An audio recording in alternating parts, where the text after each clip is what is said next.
આપણે 2 યુનિટ સમજી ગયા ભાષાંતર સાથે અને એની એક્સરસાઇઝ પણ જોયેલી છે. શરૂ કરીએ છીએ યુનિટ 3 મોહન એન્ડ હિઝ વીણા. એનું ભાષાંતર આપણે આગળ સમજી ગયા છીએ. એની હવે વ્યાકરણનો જે વિભાગ આવે છે એમાં પહેલી એક્સરસાઇઝ V1 એના તરફ આપણે જઈએ છીએ આજે, અને એમાંની જે બીજી એક્સરસાઇઝ છે એ પણ ધીરે ધીરે સમજતા જઈએ છીએ. મોહન અને તેની વીણા. શું સૂચના આમાં આપેલી છે?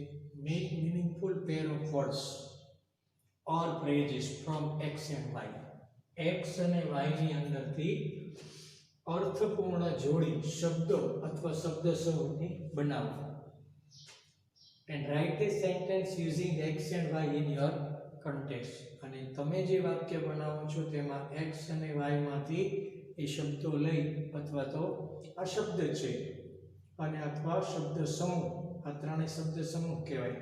એ x અને y આમાંથી લેવાનો છે કે આમાંથી એક શબ્દની સાથે જોડીને આપણે એક અર્થપૂર્ણ વાક્ય બનાવવાનું છે.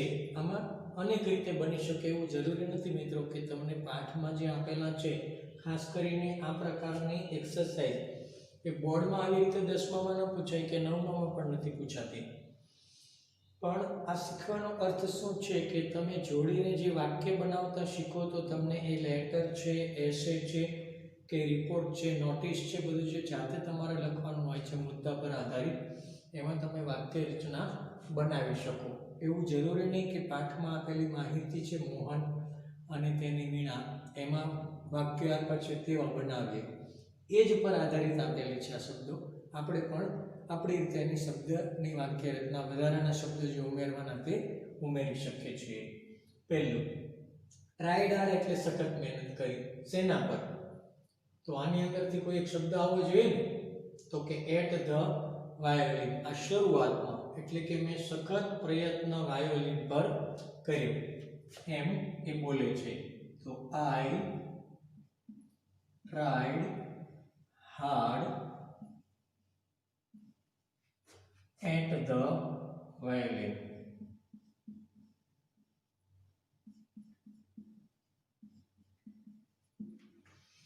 સેકન્ડ, શું કહે છે? પ્લેડ અથવા પ્રેક્ટિસ, એટલે કે હું કલાકો પ્રેક્ટિસ કરતો.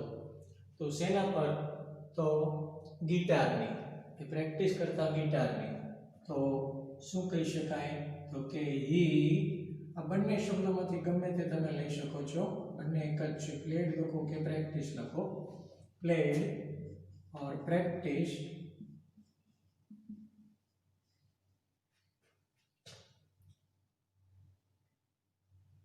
guitar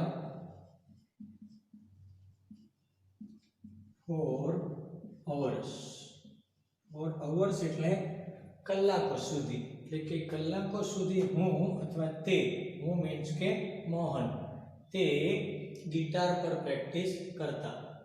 ગેધરિંગ અપ એટલે ભેગા થવું. કોણ બે ભેગા થાય? તો કે ફેમિલી મેમ્બર્સ, એટલે કુટુંબના સભ્યો. તો શું કહી શકાય?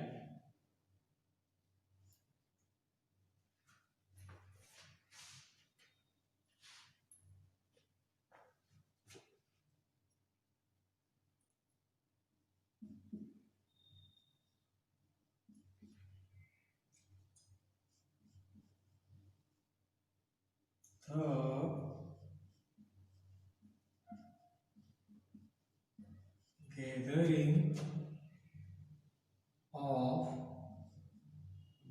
family members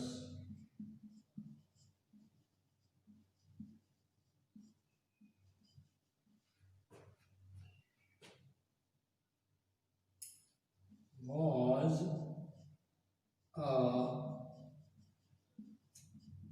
turning point of his life.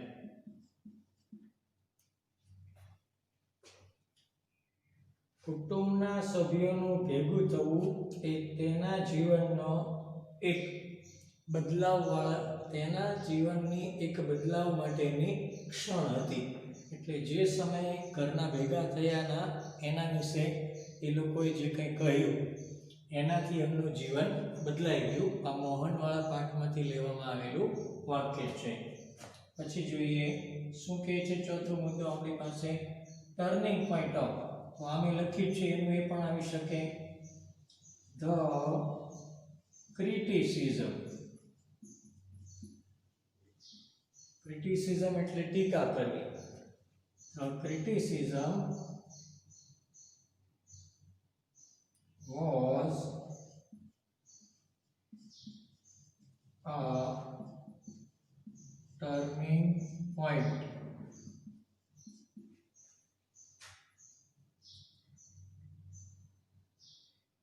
of his life.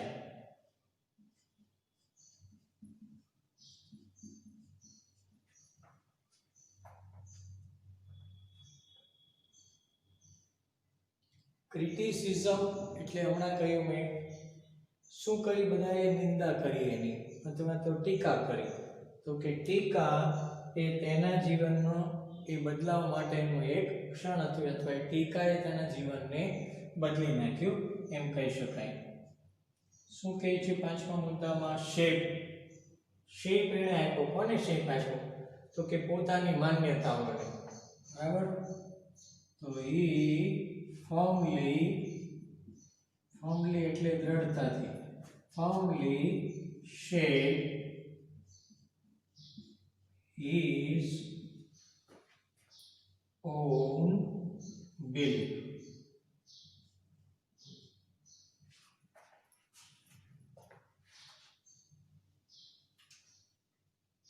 બીજી રીતે લખીએ અહીંયા ધ બિલીફ આપ્યું છે એટલે ફેરવીએ છીએ. he firmly said to the belief.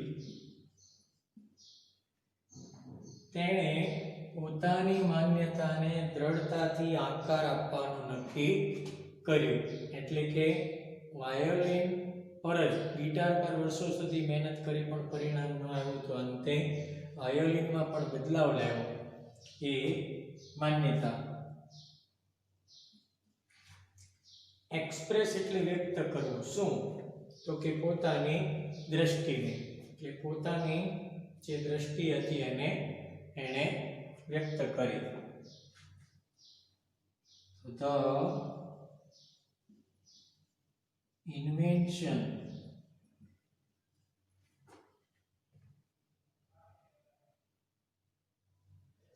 of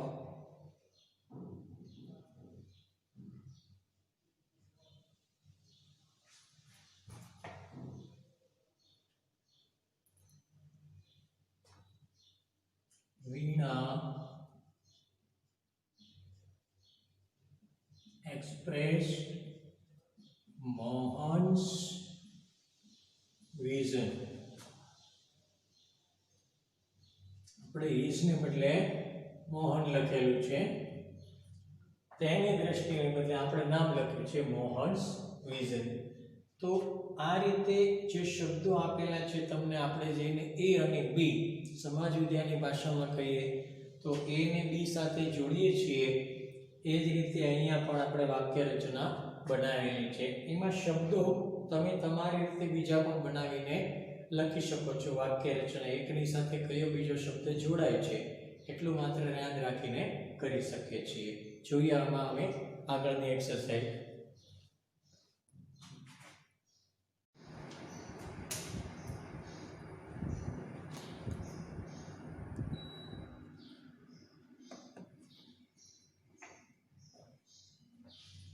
મિત્રો પહેલાની અંદર આપણે જે વાક્ય જોડવાનું સમજ્યા. હવે છે V3 વોકેબ્યુલરી વિભાગની અંદર બીજું. એક્ઝામની અંદર તમારે 9મા અને 10મામાં બંનેની અંદર આ પૂછાય છે underline the word with the nearest meaning.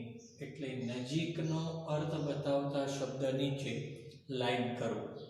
આપણે સમજવા માટે બધાનું ભાષાંતર કરીશ તો એ તમારા માટે જરૂરી નથી, પણ આપણે આ ક્વેશ્ચન સમજવા માંગીએ છીએ કે શું તમને આપેલું હોય ને શું કરવાનું હોય. તો કે આનું તમને ગુજરાતી આવડવું જરૂરી, સાથે આ બધા જ શબ્દોનું આવડવું જરૂરી હોય છે. પણ ન આવડે તો આપણે જ્યારે સ્પેલિંગ પાકા કરીએ આપણી બુકની અંદરથી તો એ એ બુકમાં એક સ્પેલિંગનો ગુજરાતી અર્થ આપ્યો હોય સાથે બીજો કોઈ સમાનાર્થી સ્પેલિંગ બનતો હોય તે પણ આપેલું હોય છે. તો એ ગુજરાતી અર્થની સાથે સાથે આપણે ખાસ પાકો કરવાનો છે મિત્રો, એ યાદ રાખશો તો આ વિભાગ તમારા માટે સરળ થઈ જાય. અત્યારે હું જે તેની સામે જે આન્સર આવે છે તે તમને સમજાવું છું. બીજું આપણા માટે મહત્વનું આમાં કંઈ નથી કે બધા હું ભાષાંતર કરું ને પછી તમને સમજાવું કે આ નજીકમાં નજીકનો શબ્દાર્થ છે. પણ આપણે શું આમાં સમજવાનું છે મૂળભૂત રીતે, પરીક્ષાની અંદર તમને શું આપે છે આ તો કે આ જે આપેલા છે એ જ રીતે આ પણ એક્ઝામમાં આપેલું હોય છે અને તમને આપેલા જે શબ્દાર્થ છે એમાંથી વિકલ્પમાંથી શોધીને તમારે લખવાનું. તો એ માટે મેં તમને કહ્યું કે આપણી પાસે જે બુક હોય તેમાં સાથે સમાનાર્થી શબ્દ આપેલો હોય છે. તો એ સમાનાર્થી શબ્દ યાદ રાખીએ, બસ એ જ આવી ગયો નિયરેસ્ટ મીનિંગ, એટલે કે નજીકનો અર્થ બતાવતો શબ્દ. શું હોઈ શકે? ઇનકોર્પોરેટ એટલે ની સાથે સંકળાયેલો, તો એને માટે આવશે ઇન્ક્લુડ, એટલે કે તેમાં સમાવેશ થયેલ છે તેવું. આસ્પેક્ટ એટલે બાબત, તો ફીચર એટલે પણ બાબત. ડિપ્રેસ એટલે માનસિક રીતે ત્રસ્ત, આની અંદરથી શું થાય તો કે દુખી. માનસિક રીતે જે ત્રસ્ત વ્યક્તિ, તો એ શું કહેવાય તો કે દુખી છે. પછીનું અપ્રૂવ એટલે સાબિત કરવું અથવા પ્રશંસા કરવી, બંને થઈ શકે. અહીંયા પ્રશંસાના અર્થની અંદર છે તો આવશે એપ્રિશિએટ. એક્સપેરિમેન્ટ એટલે પ્રયોગ, તો પ્રયોગ એટલે ટેક ટ્રાય, એનો અર્થ કે ટ્રાય કરવી એ જ પ્રયોગ કર્યો કહેવાય, એટલે આવશે ટેક ટ્રાય. અને ઇન્સ્ટ્રુમેન્ટ એટલે સાધન, તો ડિવાઇસ એટલે પણ સાધન, બરાબર. યુટેન્સિલ એટલે વાસણ, બાઉલ એટલે વાડકો અને સ્પેનર, તો અલગ અલગ મીનિંગ તમને આપેલા છે બધા. આપણે એના પર નથી જવાનું મિત્રો. આપણે શું યાદ રાખશું આપણે તો કે જે તમને શબ્દાર્થ આપેલો છે પાકો કરો ત્યારે માત્ર સ્પેલિંગ અને એનો અર્થ જ પાકો નહીં કરતા, શું કરશું સાથે કામ એક સાથે એકથી બે ભલા, એના જેવું આ કહેવાય કે સ્પેલિંગ સાથે અર્થ કરો તો એની સાથે સાથે સમાનાર્થી શબ્દ છે પણ યાદ રાખી લ્યો. તો ભાષાંતર છે આપણને લખાણમાં કામ લાગશે અને સાથે સમાનાર્થી પાકો કર્યો હશે તો નિયરેસ્ટ મીનિંગમાં કામ લાગશે. આગળની એક્સરસાઇઝ જોઈએ છીએ.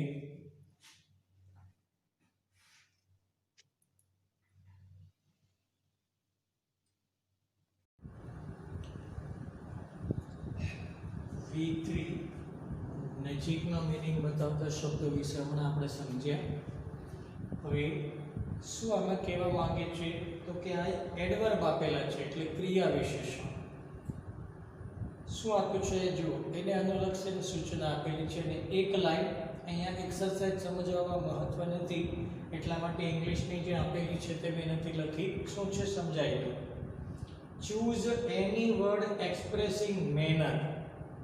મેનર એટલે શું તો કે વાણી વર્તન બતાવતા હોય તેવો ભાવાર્થ બતાવતા શબ્દો આપેલા છે. ફ્રોમ ધ બોક્સ એટલે બોક્સમાંથી પસંદ કરો, ચૂઝ મીન્સ.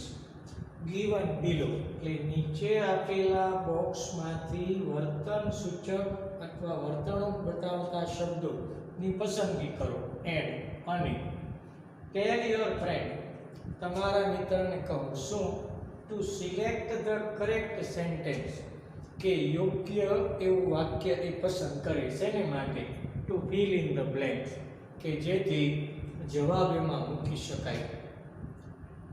આખરનું સમજીએ તો આ રીતે નીચે આપેલા બોક્સમાં આપેલા વર્તન સૂચક શબ્દોને પસંદ કરો અને તમારા મિત્રને કહો કે નીચે આપેલા વાક્યોમાંથી એવું કયું વાક્ય છે એ પસંદ કરે કે જેથી કરીને આમાંથી જે શબ્દ આપણે પસંદ કરેલો છે એ યોગ્ય જગ્યા પર મૂકી શકાય. સાદી રીતે કહીએ તો કૌંસમાં આપેલા શબ્દોમાંથી યોગ્ય શબ્દની પસંદગી કરી ખાલી જગ્યા પૂરો.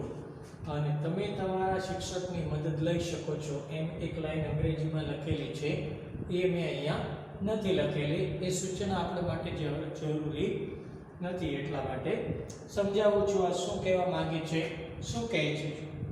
When I broke my leg, જ્યારે મારો પગ ભાંગી ગયો. My friend Rohan, મારા મિત્ર રોહને offered help to take me school on his bicycle. તેની સાયકલ પર લઈ જવાની મને દયા ભાવના બતાવી. તો દયા ભાવના માટે શબ્દ શું આવશે? કાઇન્ડલી. એટલે અહીંયા આન્સર પહેલામાં શું આવશે? આપણે કાઇન્ડલી. એટલે જ્યારે મારો પગ ભાંગી ગયો, મારા મિત્ર રોહને દયા ભાવનાથી મને સ્કૂલે તેની સાથે તેની સાયકલ પર લઈ જવાની ઓફર કરી. તો અહીંયા આવશે kindly. We lost the football match by 4-3. અમે 4-3 થી ફૂટબોલ મેચ હારી ગયા. એટલે કે સામી જે ટીમ છે એના 4 ગોલ થયા, અમારા 3 થયા. I don't think, હું નથી માનતો કે we played, તો કે ખરાબ રીતે. એટલે કે હું નથી માનતો કે અમે ખરાબ રમ્યા. તો ખરાબ એટલે શું આવે? બેડલી. અહીંયા આવશે badly. But the opposite team played really. પરંતુ સામેની ટીમ ખરેખર ચતુરાઈથી રમી. તો આવશે સ્માર્ટલી. બરાબર છે?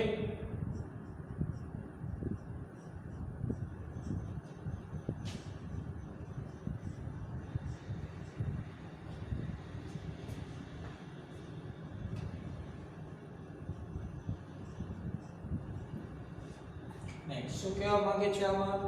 You are late said Sneha. સ્નેહાએ કહ્યું તું મોડો છે. વેર હેવ યુ બીન, તું ક્યાં હતો અથવા તું ક્યાં હતી. તો આવા શબ્દો બોલે કેવી રીતે ભાવાર્થ હોય? સામાન્ય રીતે ગુસ્સા. તો એંગ્રીલી. શું શબ્દ આવશે એમાં? એંગ્રીલી. સ્નેહાએ એટલે ગુસ્સાથી સ્નેહાએ પૂછ્યું કે તું મોડો છે કે તું મોડી છે, ક્યાં હતી અથવા ક્યાં હતો.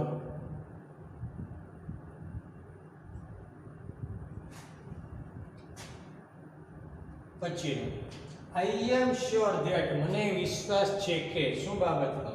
The plan of bank robbery was, એટલે કે બેંકને લૂંટવાની યોજના was made by the thief, ચોર દ્વારા બનાવવામાં આવી હતી. કેવી રીતે? તો કે ખાનગી રીતે.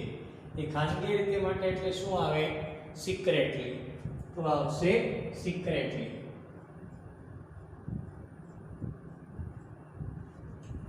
અને હવે સામાન્ય રીતે આપણે નાના ધોરણથી શીખતા આવ્યા એમ કે જાજા વિકલ્પ આપ્યા એના બધા આવી જાય તો બાકી રહે તે છેલ્લે. પણ એ રીતે આપણે નથી સમજવાનું મિત્રો. કોઈ પણ વખતે એવું ક્યારેય નહીં કરીએ આપણે. એને બરાબર હજી પણ સમજશું ગુજરાતી કરીને. તો વગર વિકલ્પનો કોઈ પણ જગ્યા પર આપણે લખવું હોય તો એ લખી શકીએ કે યાદ પણ રાખી શકીએ. શું કહે છે? You drive the car very, એટલે તું કાર ચલાવે છે ખૂબ ભયાનક રીતે. ડેન્જરસલી એટલે ભયાનક રીતે. આઈ વોન્ટ બી સરપ્રાઈઝ, એટલે મને જરા પણ આશ્ચર્ય નહીં થાય. કઈ બાબતમાં? If you meet with an accident one day, તને એક દિવસે અકસ્માત થશે તો મને બિલકુલ આશ્ચર્ય નહીં થાય. કારણ કે તું કાર ખૂબ જ ભયાનકતાથી ચલાવે છે એટલે ડેન્જરસલી.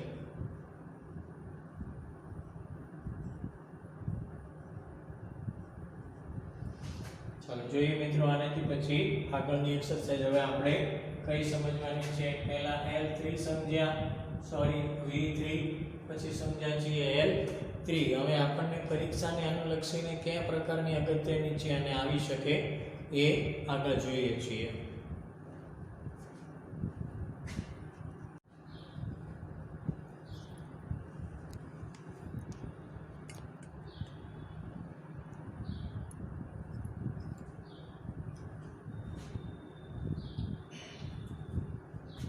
આગળ એક્સરસાઇઝ જોઈએ છીએ. L3 સુધી જોઈએ આપણે. L4 માં જોઈએ શું કહે છે? Practice the conversation selecting the words expressing frequency, એટલે સમય સૂચક.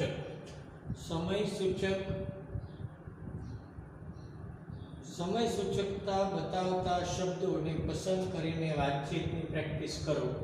ફ્રોમ ધ ટેબલ, એટલે કે ટેબલમાં આપેલ સમય સૂચક વ્યક્ત થયેલા એ શબ્દોને પસંદ કરી વાતચીત કરો અને ખાલી જગ્યા પૂરો. જોડીમાં કામ કરો એટલે કે બે શબ્દો લેવાના છે.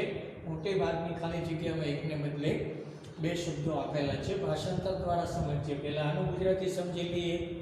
નેવર એટલે કદી પણ નહીં, ઓલવેજ એટલે હંમેશા, યુઝ્યુઅલી એટલે સામાન્ય રીતે, ઓકેઝનલી એટલે ક્યારેક ક્યારેક, કોઈ વખત, ઓફન એટલે ઘણી વખત અને સમટાઈમ્સ એટલે ક્યારેક.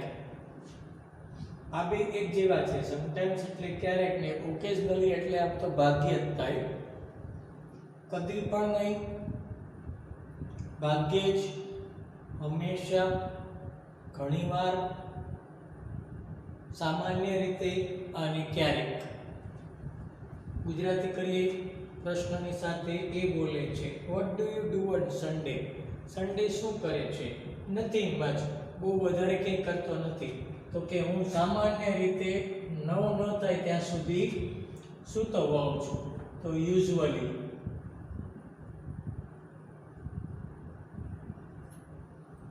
સામાન્ય રીતે 9 વાગ્યા સુધી સૂઈ રહું.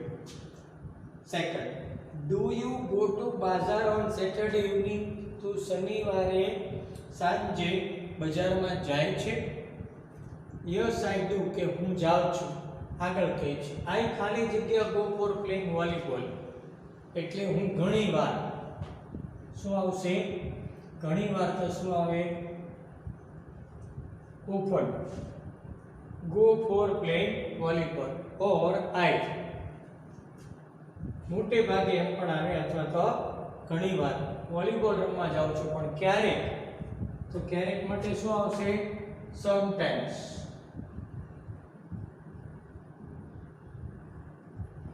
ગો ટુ ધ ગાર્ડન પણ ક્યારેક બગીચામાં પણ જાઉં છું. Do you drive to school? તું સ્કૂલ હંકારીને જાય છે એટલે કોઈ વાહન લઈને જાય છે? તો કે ના, કદી પણ નહીં. Okay, I never drive. નો આવે એટલે નેવર આવે, યાદ રાખવાનું. તો કદી પણ નહીં, તો કે હંમેશા. કદી પણ એની સામે શું આવે? હંમેશાનો શબ્દ શું આવશે? Always. I always take the bus. હું હંમેશા બસ જ પકડું છું એટલે કે બસમાં જ જઉં છું. Next, what do you do after class? એટલે વર્ગ પત્યા પછી શું કરે છો? તો હું ટોક વિથ ફ્રેન્ડ એટલે ક્યારેક. શું આવે? ક્યારેક એટલે ભાગ્યે જ. આમ તો શું કહેવાય સામાન્ય રીતે? એટલે કે ભાગ્યે જ. OCCA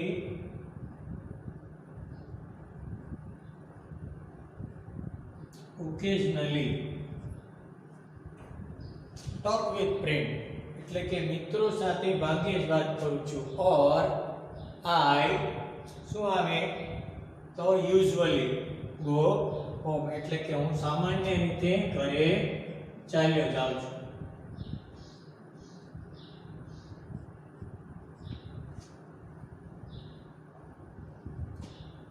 next, do you like new friends? શું તને નવા મિત્રો ગમે છે? તો યસ આઈ શું આવે આમાંથી? નેવર એટલે કદી પણ નહીં આવે, આ પણ નહીં લાગુ પડે. તો કે હા મને હંમેશા ગમે છે. શું આવશે? ઓલવેઝ.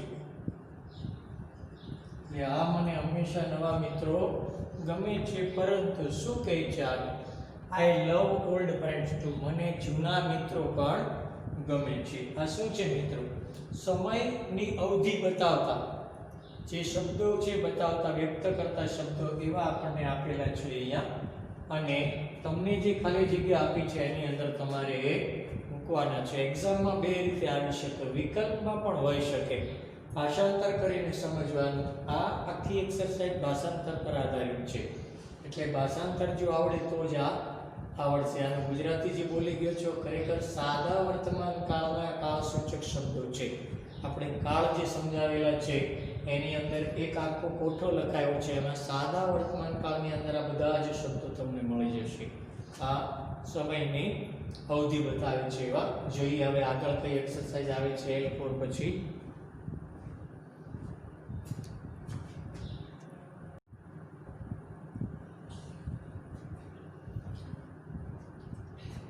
L4 એક્સરસાઇઝ આપણે જોઈ, જેમાં શબ્દોને આપણે મૂકવાના હતા સેમ એ જ પ્રકારની છે, ખાલી પૂછવાની પદ્ધતિ જરા અલગ છે. આમાં પણ સમય સૂચક જે સમયની અવધિ બતાવતા શબ્દો છે એવા જ ક્રિયા વિશેષણ ફરી આની અંદર એ જ પ્રમાણેના આપ્યા છે, પણ આમાં કેવા છે તો કે વિશેષણ યુક્ત સાથે. જો અહીં આપેલું છે ક્વાઇટલી એટલે શાંતિથી, કેરલેસલી એટલે બેદરકારીથી, અને લાઉડલી એટલે મોટેથી અથવા રાડો પાડીને.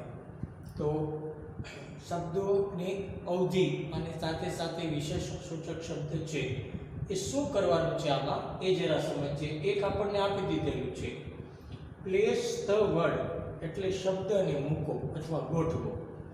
એક્સપ્રેસિંગ મેનર ફ્રીક્વન્સી એટલે વર્તન સૂચક જે શબ્દો બતાવે છે તેને મૂકવાના છે. એટ ધ કરેક્ટ પ્લેસ એટલે યોગ્ય જગ્યા પર. વર્તણૂક સૂચક આપેલા શબ્દોને યોગ્ય સ્થાન પર ગોઠવો. એ વાક્યમાં આપણે ગોઠવવાના છે. એનો અર્થ indicate the place by the sign,